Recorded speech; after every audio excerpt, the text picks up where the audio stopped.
KB5083769, KB5082417 aren't installing, it's usually due to corrupted update files, stuck services, or system file issues. Try these fixes step by step.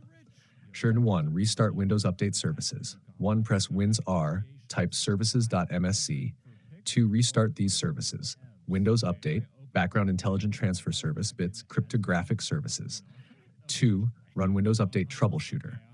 1. Go to Settings, System, Troubleshoot, Other Troubleshooters. 2. Run Windows Update. 3. Apply any fixes it suggests. Clear Windows Update cache, most effective fix. 1. Open Command Prompt, Admin. 2. Run these commands one by one. You can see the code in our conversation history, but 3. Now go to, you can see the code in our conversation history. Delete everything inside this folder.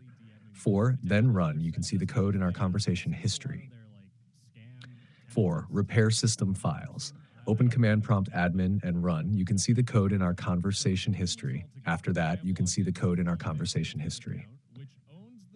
NAR 5. Check disk for errors. Run, you can see the code in our conversation history. You may need to restart your PC.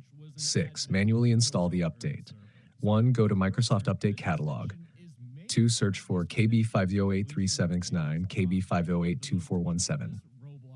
3. Download the correct version based on your system. 4. Install manually. 7. Disable antivirus temporarily.